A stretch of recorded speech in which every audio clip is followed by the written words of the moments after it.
Assalamu alaikum everyone. The video that I was supposed to do today was on how to decide a research topic, how to choose a research topic. The video is ready. I haven't really done the text yet. You know how I add text to the sides of the video or sometimes at the top. I haven't done that yet. So I'll get that done and then I'll upload the video tomorrow, inshallah. But what happened was that one of the students, they contacted me and they wanted to have a conversation around writing a personal history statement. They had a few questions, so it was quite interesting. The conversation was quite interesting, pretty straightforward. When we started, they had a few questions back and forth. I kept answering, and towards the end, the misunderstanding was that they thought that a personal history statement is your financial history statement. It's not. It's something completely different. I've done a separate video on that. I'll leave the link in the comments maybe, and if you want to have a look, you can have a look at that. So essentially all the questions were answered, and then towards the end, very casually I just asked, this is where the observation begins. I just asked that, okay, you are clear on writing a personal history statement. Do you have any questions regarding a statement of purpose, or are you clear on that? And the answer that I got from this person was that, yeah, that's all sorted, I'll borrow it. So that's where it was a bit, I was a little shocked, and yeah, I was a bit disappointed as well. Then but the good thing is that I was able to convince the student that no, you must write your own. And based on the reaction that I got at the end of the conversation, I think that they were convinced, and they would be writing their own statement of purpose for their sake, for their own good. I think it's best that they do that. Yeah, so that was the observation, that I don't, if there are people out there who are writing these SOPs or these personal history statements, or if you have to get a writing sample done, if there are people out there who are doing it for you and you are borrowing from them, please don't do that. Please don't do that, because what's going to happen next is that if you actually get into the program, I really doubt if you'll be able to get into the program if you do that anyway. As far as good universities are concerned, even average universities are concerned, I don't think that you're going to get in if you keep borrowing documents from everyone.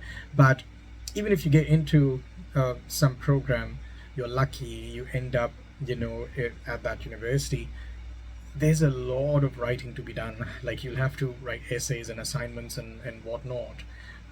You don't want to be one of those students who get into these programs and then they contact people to write their assignments for them. That's not right. So let's just not go down that path. Let's just stick to the basics, get the basics right.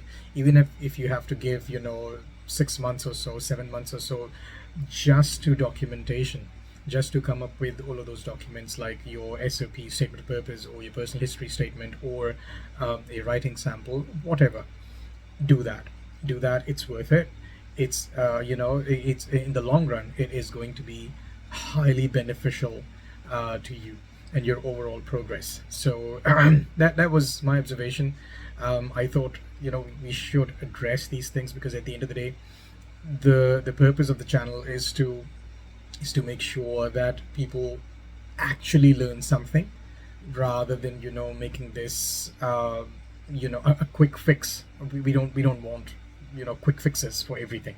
We need like permanent solutions. The permanent solutions only come if you read properly, and if you sit down and if you write. It may take you a few months, but once you get to that certain point, the learning is going to be concrete, and nobody will be able to essentially take it away from you. So that was one thing. The second question that I got asked was that, why am I not uploading documents like samples, actual samples? Like, if I have a research proposal, for example, why am I not doing that? Why am I not uploading it? If I've got my statement of purpose and a personal history statement, or whatever documents, or a writing sample, why am I not just uploading those documents, along with these videos, or maybe on the Facebook page? Well, that's something that I am still contemplating. There are two sides to it. Yes, it's very, very helpful. I know that if I upload a document, people can get a lot of help from that. I understand that perspective, but the other side is that people then start copying and pasting, and that's not exactly what I'm after. That's not exactly what I'm looking to do through this channel. That I just start handing out documents and then people just copy paste, make a few changes, and some are going to get lucky, some are going to get unlucky. Don't want to do that. So that's again something that I'm thinking about. Yeah, maybe I'll upload a few documents shortly in the future. I don't know, but at this stage I don't think that, like, I'm not fully convinced that it's a good idea. I don't think it's a good idea at all. So yeah, I'll just wrap it up very, very, very quickly today. That's all that I wanted to share today. That this borrowing is not good. Avoid that. Sit down, do your own research, write it down yourself. If you have to do a little bit of reading, do that, because you eventually, when you get into university, you will have to read anyway. So yeah, make it easy for yourselves. Start now so that in the long run you benefit from this habit of reading that you will inshallah develop. Yeah, that's all for today. For tomorrow, as I said, the video is ready. How to choose a research topic. Lots of people, they ask this question that what do I do? How do I start? Like, I want to get into research, but how do I choose a research topic? It's an interesting question. So the video is ready. I will upload it tomorrow, inshallah.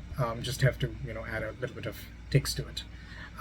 Yeah, thank you very much. That's it from me. I will see you guys tomorrow, inshallah.